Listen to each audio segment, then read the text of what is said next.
I never thought betrayal would come from the person I loved most, my own daughter. Clara, the little girl I once carried on my shoulders, tried to strip me of dignity, family trust, and even my legacy.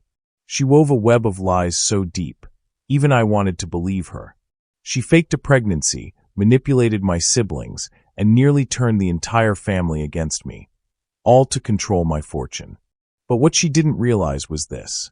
I was watching, waiting, gathering every thread of her deceit. And when the time came, I pulled the rug from under her feet. In one night, I exposed her lies in front of everyone, her shame laid bare, her schemes crumbling like ash.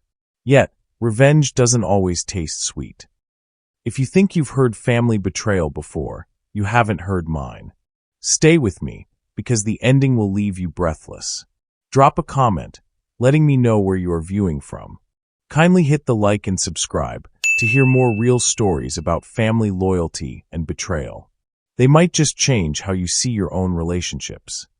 My name is Ken Brooks, and I am 52 years old. For most of my life, I worked with my hands. I built a small but successful construction company from the ground up. It wasn't easy, long nights, missed dinners, and more than a few times when I thought the whole business would collapse. But I stuck it out, and in the end it paid off. By the time I turned 50, I had enough money saved to retire early if I wanted. My house was paid off, my business was stable, and I had investments that would last a lifetime. If you asked me what I was most proud of, I wouldn't talk about the money or the company. I would say it was my daughter, Clara. She was 26, bright, and full of dreams. Or at least, that's what I thought. After her mother passed away a few years back, she became the center of my world. I did everything I could to make sure she felt supported and loved, even when life hit us hard. Clara always had a charm about her, the kind of charm that could melt a man's anger in an instant.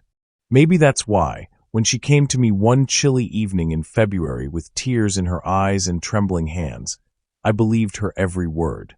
"Dad," she whispered, "I didn't know how to tell you this sooner, but I'm pregnant." At first, the world went quiet around me. 1,000 thoughts ran through my head. My little girl, my only child, was about to have a baby. I felt joy, shock, and even a bit of fear all at once. But above all, I felt proud. Proud that my family's name would continue. Proud that Clara was stepping into a new chapter of life. I hugged her, and tears rolled down my cheeks. "You'll never have to go through this alone," I told her. "I'll take care of you and the baby. Whatever you need, just ask." She nodded, sniffling against my shoulder. "I knew you'd understand, Dad. I knew I could count on you." Those words meant everything to me. And over the next few weeks, I threw myself into preparing for her future. I started drawing up plans for a nursery in her apartment, looking at baby cribs, and even considering early retirement, so I could be more available to help her raise my grandchild. That's when she brought up the subject of inheritance. One evening, over dinner, Clara cleared her throat. "Dad, there's something else I've been worrying about. Raising a child isn't cheap, and I know you've set money aside for me in the future, but maybe it would help if I had some of it now. Just enough to make sure the baby has a good start." I didn't hesitate. "Of course," I said. "Whatever it takes to make sure you and the baby are safe." I called my lawyer the next morning to discuss moving some of my estate forward, maybe setting up a trust or early disbursement. But that call planted the first seed of doubt. My lawyer asked for medical documentation to support the reason for the advance, something routine, he said. When I asked Clara for it, her face changed. "Oh, the doctor hasn't given me anything yet," she said quickly. "It's early. They don't usually hand out papers right away." I accepted that explanation the first time. But over the next month, things didn't add up. Clara never showed me any ultrasound pictures. She never mentioned doctor visits in detail. When I asked how far along she was, her answers shifted by weeks. Still, I pushed those doubts aside. I told myself she was just overwhelmed, that maybe the stress of being a new mother was making her forget details. Until one afternoon, when everything came crashing down. I stopped by her apartment unannounced, carrying a box of groceries and baby supplies I had picked up. She wasn't home, but her roommate was a chatty young woman named Mila, who had never been good at keeping secrets. "Oh, Mr. Brooks," Mila said, her eyes widening when she saw me at the door. "Clara didn't tell me you were coming." "She didn't know," I replied, smiling. "Just thought I'd surprise her." "How's she doing?" Mila hesitated. "She's fine. Just busy with work and other stuff." "Other stuff?" I asked. That's when Mila made the mistake of saying too much. She lowered her voice and added, "I still can't believe she convinced you. I mean, I told her it was risky, but, well, you seem so happy about becoming a grandpa." Her words struck me like a hammer to the chest. My hand tightened around the grocery bag. "What exactly do you mean by that?" Mila froze, realizing what she had said. "Oh, nothing. Forget it. I shouldn't have." But it was too late. I pressed her, and after a few tense minutes, the truth spilled out. Clara wasn't pregnant. Not even close. It was all a story she had made up to pressure me into handing over part of my inheritance early. I left the apartment in silence, my whole body shaking with rage and heartbreak. My daughter, the one I raised, the one I trusted above all else, had looked me in the eye, cried on my shoulder, and lied. The drive home that day was a blur. My chest felt tight, and I could hardly see through the tears clouding my eyes. Betrayal cuts deepest when it comes from family, and this cut straight to the bone. I wanted to scream, to demand answers, to tell Clara I knew everything. But something inside me stopped. My instincts, sharpened from years of running a business and dealing with people who tried to cheat me, told me not to confront her yet. If she was bold enough to lie about something as sacred as bringing a new life into the world, what else was she capable of? Would she deny it? Would she twist the story and make me look like the bad guy? No. If I was going to stop her, I needed proof. Proof she couldn't wriggle out of. Proof that would show everyone the truth. That night, I sat alone in my study, staring at the framed pictures of Clara when she was a little girl, her gap-toothed smile, her first bike ride, the way she held her mother's hand. I felt like I was mourning someone who had died. Because the Clara I thought I knew, the innocent, loving daughter, was gone. In her place was someone willing to trade trust for money, willing to fake an entire pregnancy just to get ahead. I poured myself a glass of whiskey and whispered to the empty room, "You'll regret this, Clara. You don't know who you're playing with." And in that moment, the first flicker of my plan began to form. I didn't know exactly how yet, but one thing was certain.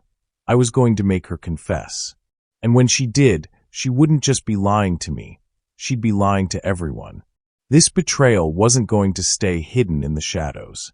I was going to drag it into the light. I didn't sleep much that night. Every time I closed my eyes, I saw Clara's face, those tears she had shed when she told me about her pregnancy. Now, I couldn't tell if any of it had been real. Were the tears fake too? Had she rehearsed that scene before coming to me? By morning, my mind was set. I couldn't just let this go. A lie that big, about a child, about family, about my inheritance, wasn't something I could sweep under the rug. I had to know how deep it went. So I started digging. The first step was simple. I called her doctor's office. I had the name from an appointment card she'd once left lying around. When the receptionist answered, I introduced myself as Clara's father and explained that I wanted to help support her pregnancy. The woman on the phone paused. "I'm sorry, sir, but Clara Brooks isn't a patient here," she said politely. That one sentence nearly made my knees buckle. My daughter hadn't even bothered to pick a real doctor. She'd made up the entire story from the ground up. I hung up quickly, my heart pounding in my ears. That was lie number 1 confirmed. Next, I went to her apartment again. This time, I waited in my car across the street until she came home from work. She looked carefree, humming to herself as she walked inside. No signs of morning sickness, no careful way of walking, no sign of a woman carrying life inside her. I watched for weeks after that. I tracked her patterns. She went to work, to the gym, out with friends. Not once did she visit a clinic or buy anything baby-related. Instead, I noticed something else. She was spending more money than usual. Expensive clothes, dinners, little luxuries she hadn't been able to afford before. That's when the second piece of the puzzle hit me. She wasn't just lying about the pregnancy. She was also planning ahead for what she would do with my money once she had it. The more I watched, the angrier I became. My trust had been her weapon, and she was using it to bleed me dry. I knew I couldn't carry this burden alone. So I went to the one person I trusted completely, my younger brother, Patrick. Patrick had always been the opposite of me. While I built a business, he became a schoolteacher. He didn't have much money, but he had something better: wisdom and patience. We sat together at a small diner, the kind with chipped coffee mugs and faded booths. I told him everything, from Clara's announcement to Mila's slip-up to the phone call with the doctor's office. Patrick listened quietly, his face hardening with every word. When I finally stopped, he leaned forward and said, "Ken, you can't let this slide. If she's bold enough to fake a pregnancy, she'll be bold enough to take everything once you're gone." "I know," I admitted. "But if I confront her, she'll just deny it. She's smart. She'll twist it until I'm the villain. I need her to admit the truth herself." Patrick sipped his coffee and then gave me a slow nod. "So make her. Put her in a corner where lying isn't an option. Get it on record." His words lit a fire in me. Yes, a confession. That was the only way. But before I could set a trap, I needed to know just how far she was willing to go. Over the next few weeks, I tested her. I pretended to be more eager than ever about the baby. I asked her about doctor visits, suggested names, and even brought her brochures for strollers and cribs. Each time, she danced around my questions, giving vague answers, smiling nervously when I pushed too close. One night, I deliberately asked her about the due date again.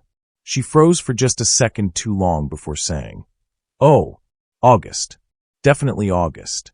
The problem was, the last time I asked, she had said September. The cracks in her story were widening. Then came the moment that sealed my decision. Clara called me one Friday evening, her voice unusually urgent. "Dad, I hate to ask this, but I'm really struggling. The baby stuff is piling up. Could you maybe advance me some money? Just a little, until things settle down." I could almost hear the greed under her words. She wasn't just trying to trick me. She was desperate to cash in. That night, sitting alone in my study again, I stared at my wife's old photograph. She had been the glue that held this family together. She would have been devastated to see Clara like this. And I realized something. If I didn't stop this now, Clara would spiral deeper and deeper into lies. It wasn't just about money anymore. It was about principle, about teaching her a lesson she wouldn't forget. But to do that, I needed to play the long game. I started laying the groundwork. I bought a hidden camera, small enough to fit inside a picture frame. I learned how to set it up so it would record both video and audio without being detected. I rehearsed conversations in my head, figuring out the right words to push her into revealing the truth herself. Patrick agreed to help. He told me, "Don't rush it. Let her believe she's winning. The more comfortable she gets, the more careless she'll become." So that's what I did. I pretended to go along with everything. I smiled when she talked about the baby. I even hinted that I was preparing to meet with my lawyer to start the inheritance transfer. The look in her eyes when I said that, pure satisfaction, nearly broke me. She was happy, not because of a child, but because she thought she was about to trick me out of everything I had worked for. It hurt. God, it hurt. But I swallowed the pain and kept playing my part. Meanwhile, I dug deeper into her world. I quietly spoke to her roommate again, this time more carefully. Mila admitted that Clara had laughed about how easy it was to fool me. "She says you're too trusting, Mr. Brooks," she whispered. "That you'd hand her the world if she cried hard enough." Those words stayed with me. My own daughter thought of me as a fool. By the time spring rolled around, my heart was like stone. I no longer saw her as my sweet little girl. I saw her as a liar who needed to be unmasked. And that's when the idea of the family gathering came to me. Every year, I hosted a dinner for my relatives at my house. It was a tradition that went back to when my wife was alive. Everyone came, cousins, uncles, nieces, nephews. Clara loved being the center of attention at those events. What better place to reveal the truth than there? The plan was simple. I'd lead her into a conversation about the baby, guide her into saying too much, and record it all. Then, at the dinner, I'd play the footage in front of everyone. She wouldn't just confess to me, she'd confess to the whole family. The thought both thrilled and terrified me. It wasn't easy to think about humiliating my only child in public. But the more I thought about it, the more I realized it was the only way. If I let her get away with this in private, she'd keep scheming in the dark. No, this needed light. This needed witnesses. And so, with a heavy heart but steady hands, I prepared myself for the hardest performance of my life. I was going to trick my own daughter into exposing herself. And when the truth finally came out, it would shake the foundation of our family forever. The weeks leading up to the family dinner felt like walking on broken glass. Every time I looked at Clara, a war raged inside me. One part of me still saw her as the little girl who used to hold my hand on the way to school. Another part of me saw the woman who looked me dead in the eye and lied about carrying a child, my grandchild, just to get her hands on my money. The two images didn't fit together anymore, and that was what broke me. One night, I sat in my living room, the lights dim, the house too quiet. Clara had just left after another visit where she pressed me again about money. "Dad," she had said sweetly, "you don't have to wait for the lawyers. A simple check would do for now." Her smile lingered in my mind, but it wasn't the smile of a daughter. It was the smile of a con artist. That was the moment I knew enough was enough. I couldn't pretend any longer. I couldn't keep smiling at her lies, couldn't keep acting like everything was fine. If I did, I'd lose more than money. I'd lose my self-respect. So I poured myself a drink, sat down at my desk, and pulled out a blank notepad. And with each line I wrote, the plan became clearer. First, I had to let her believe I was completely on her side. The more convinced she became, the easier it would be to make her slip. Next, I would need to draw her into a conversation about the pregnancy, one where she had no choice but to keep piling on her lies until they tangled around her. I wouldn't accuse her, not yet. I'd let her words trap her. I already had the hidden camera set up, tucked neatly into a picture frame on my office shelf. I had tested it several times. It picked up every word, every glance, every pause. All I needed was the right moment to trigger the confession. And then the final blow. At the family dinner, with everyone gathered, I would play the footage. The truth would come straight from her own mouth, and there would be no way for her to twist it or turn it against me. The more I mapped it out, the calmer I became. This wasn't about rage anymore. This was about justice, about balance, about making sure my daughter understood that deceit carried consequences. Patrick checked in with me often during that time. He could see the toll it was taking. "Ken," he said one afternoon, "are you sure you want to do this in front of everyone? It's a heavy blow." "I know," I admitted. "But if I do it in private, she'll just cry, deny, and spin the story. She's too good at that. I need people to see her for who she is." Patrick nodded slowly. "Then you'd better be ready. Because once you do this, there's no going back." I already knew that. The real test came when Clara visited again the following week. She came into my study while I was pretending to go over some papers. I smiled warmly, keeping my voice steady. "Clara," I said, "I've been thinking about what you asked. About advancing some of your inheritance." Her eyes lit up instantly. "Really, Dad? You'd do that?" "Of course," I said, leaning back in my chair. "I want to make sure you and the baby have everything you need.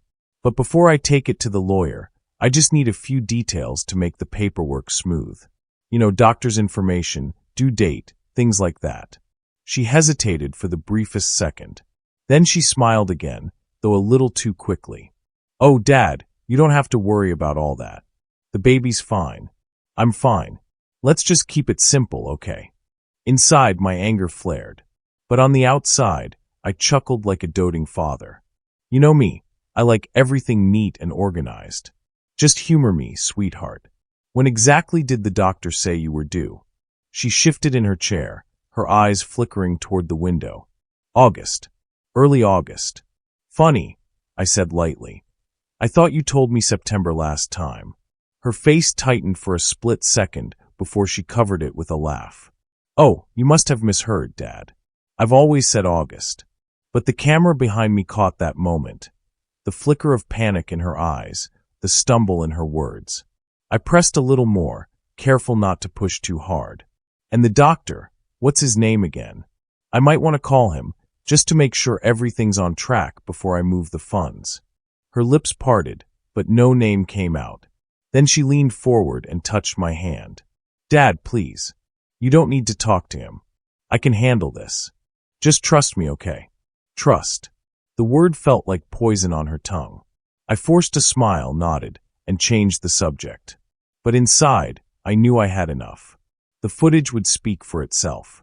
After she left, I sat back in my chair and watched the recording. Her hesitation, her contradictions, the nervous way she dodged my questions. It was all there. Not a full confession yet, but close. I just needed one more piece, one undeniable admission that the pregnancy was fake. So I planned the final step. I would invite her over the day before the family dinner, under the pretense of discussing the inheritance papers.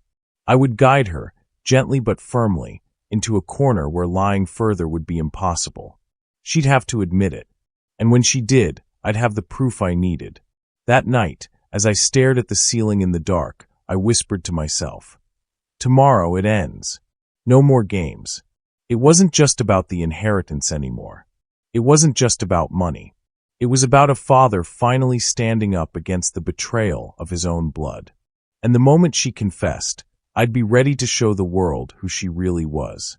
The following afternoon, the house was heavy with silence as I waited for Clara. I had rehearsed every word, every turn of the conversation. The plan was no longer written down in tidy steps on a notepad. It was engraved in my mind like scripture. Tonight, the charade would collapse. Clara arrived, breezy and confident as ever, her perfume filling the study before she even sat down. Dad, she greeted me, her voice dripping with affection. You have no idea how much this means to me. Really, thank you for trusting me. That word again. Trust. She wielded it like a shield. I smiled warmly, playing the part of the softened, indulgent father. Of course, Clara. That's why I asked you to come over before the family dinner tomorrow. I want everything lined up so there are no surprises when the paperwork is drawn. Her eyes sparkled at the mention of paperwork. Greed has a way of making even the most composed person lose their footing. Yes, exactly. That's smart, Dad. I slid a folder across the desk, blank papers, nothing more. But beneath the folder, the hidden recorder was already running. I watched her as she reached for it, her fingers trembling slightly. She thought it was anticipation. I knew it was fear. There's just one thing, I said casually. The lawyer asked me for some details. Nothing complicated. Just routine, so the documents will reflect the right beneficiaries. Her brows knit together. Like what? Well, I said, flipping open the papers as though reading. Confirmation of the pregnancy. Due dates, doctor's records. That sort of thing. Just to make sure everything is in order for the trust. Her smile faltered. Only for a second, but the camera behind me caught it. She tucked a strand of hair behind her ear, buying herself time. Dad, why make this so complicated?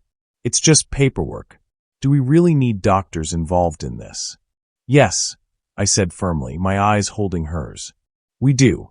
Because I'm not just writing a check to my daughter. I'm securing a future for my grandchild. Her lips pressed together. I saw the panic bloom behind her eyes. For the first time, she realized she was cornered. The silence stretched until she broke it with a sigh. Dad, look, maybe I rushed into saying things. Maybe I exaggerated because I was scared. I didn't mean for it to go this far. There it was. Not the full truth, but a crack wide enough for light to pour through. You mean there is no baby? I said quietly. Her eyes flicked away, then back to me. Her mouth opened, closed, then finally whispered, No, there isn't. The words landed in the room like a stone dropped into water, rippling, spreading, impossible to take back. I leaned back in my chair, the weight of weeks lifting off my chest. "Thank you," I said simply. "That's all I needed to hear." She blinked, confused. "What do you mean?" I smiled, but it wasn't warm. "You'll find out tomorrow." The family dinner was set at my brother's house. Everyone was there, siblings, nieces, nephews, Patrick sitting near the corner, watching everything. Clara walked in with her usual air of confidence, greeting relatives with laughter, already spinning stories about the baby. Halfway through the meal, I stood up and tapped my glass. "I'd like to say a few words," I announced. The chatter died instantly. Clara beamed, assuming I was about to make some grand gesture in her favor. Instead, I reached into my pocket and pulled out a small remote. Behind me, the television flickered to life. The footage began to play. Clara's voice filled the room. Maybe I exaggerated. I didn't mean for it to go this far. And then the final blow. "No, there isn't." The room went deathly silent. Forks froze midair. Faces turned toward Clara in stunned disbelief. She stared at the screen, her complexion draining to a shade I'd never seen before. "Dad," she stammered, rising to her feet, This is out of context." But I cut her off. There is no context that makes lying about carrying a child acceptable. You tried to use me, to use this family, for money. And now they all know the truth. Murmurs erupted around the table, some gasps, some muttered curses. My sister shook her head in disgust. My brother pushed back his chair, unable to look at her. Clara's mask shattered. The confident smile, the charming facade, all of it gone. She stood there trembling, searching for sympathy, for an ally. But none came. Finally, she whispered, "You've ruined me." "No," I said coldly. "You did that yourself." That night, as I drove home alone, I felt both heavy and light. Heavy because exposing your own child's betrayal is a pain no father should ever carry. Light because the weight of her lies was no longer mine to bear. I thought of Patrick's warning. Once you do this, there's no going back. He was right. Something between Clara and me had broken beyond repair. But at least now the truth was free. And in the silence of my car, I whispered the words that had carried me through. Betrayal has consequences. The days after the dinner felt strangely quiet, like the eye of a storm. The phone stopped ringing. The constant flow of messages from Clara, updates about the baby, requests for money, exaggerated doctor's visits, vanished. Silence replaced manipulation, and it was deafening. I didn't hear from her for 3 full days. No texts, no calls. My siblings filled in the blanks, each relaying whispers of what they'd heard. Clara hadn't shown up to work. She'd stopped answering friends. Rumor had it she'd packed a bag and was staying at a hotel on the edge of town. My brother said she was licking her wounds. My sister wasn't as kind. She's hiding from her shame. On the 4th day, she came to me. It was early morning, fog still curling low across the garden. I heard the knock, sharp, hurried, almost angry. When I opened the door, Clara stood there, disheveled, her hair undone, her eyes red-rimmed. "Can I come in?" she asked, her voice small, stripped of its usual bravado. I stepped aside. She walked in, arms folded across her chest like armor. For a moment we just stood in the living room, 2 combatants who had fought the same war but lost very different things. "You humiliated me," she said finally, her voice trembling. "No," I replied, steady but not unkind. "You humiliated yourself. I only showed them the truth." She flinched, as though the word truth itself burned. "You don't understand," she whispered. I was desperate. After Patrick left me, after the debts started piling up, I thought if I could just convince you, if I could just secure something, I'd be safe. "I didn't mean to hurt you, Dad." That last word, Dad, was a knife. It reminded me of the little girl who once held my hand so tightly she was afraid to let go, who used to ask me to chase monsters out of her closet at night. How did that child become this woman standing before me, broken by her own lies? "Clara," I said softly, "you didn't just hurt me. You hurt this family. You poisoned trust. You turned something sacred, life, motherhood, into a bargaining chip. Tears welled in her eyes, but she didn't let them fall. So what now? Am I supposed to crawl back, beg for forgiveness, and live with the label of liar stamped on my forehead forever? I shook my head. No. What you do next is up to you. But forgiveness, that starts with honesty. Not performance. Not manipulation. Just the truth every day until people see change. For the first time, she broke down. Her sobs came in waves, raw and guttural, nothing like the crocodile tears she used to summon when she wanted pity. This was different. This was pain. I didn't move to comfort her, not yet. I let her cry, let her empty out what she'd carried. When the storm inside her passed, she sat on the couch, head in her hands. "Do you hate me?" she asked quietly. I sat across from her, folding my hands. "No, I hate what you did, but I'll never hate you. You're my daughter. That doesn't change. What changes is whether I can trust you again. That's what you lost." She nodded slowly, as if the words had cut her, but also given her something solid to hold on to. That evening, Patrick called. He'd heard everything. Word had traveled quickly through the family grapevine. His voice was firm, almost relieved. "Ken, I need to tell you something. Clara tried to drag me into her story. Told me to lie for her, say I'd seen proof of the pregnancy. I couldn't do it. I told her if she didn't stop, I'd walk away for good. I felt both gratitude and sorrow. Gratitude that Patrick had drawn the line. Sorrow that my daughter had been willing to pull others into her web. You did the right thing, I said. But Patrick, this is only the beginning. She has to face the weight of her own choices now. There was a pause on the line, then Patrick asked gently, "And you? Can you face it?" I didn't answer right away, because I knew what he meant. Exposing her had freed me from her lies, but it had also placed a chasm between us that might never be bridged. A father's heart can survive many things, but betrayal from your own blood leaves scars that never fully fade. That night, I stood by the window in my study, looking out into the darkness.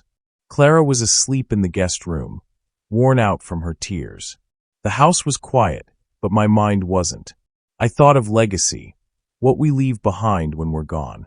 Not money, not property, not trust funds. Legacy is truth. It's the stories told about us when we're no longer there to defend ourselves. And I knew then that my story would not be one of silence in the face of deceit. My story would be that I chose truth, even when it cost me peace. Because peace built on lies isn't peace at all. It's just another trap. But deep in my gut, I sensed something. Clara's breakdown wasn't the end. It was the beginning of something darker. Lies that deep don't vanish overnight. They mutate, they return, they demand something more. And though the storm had passed, I knew another was gathering on the horizon. Thank you for spending your time with my story. Feel free to share your thoughts or reactions in the comments. I'd love to hear from you.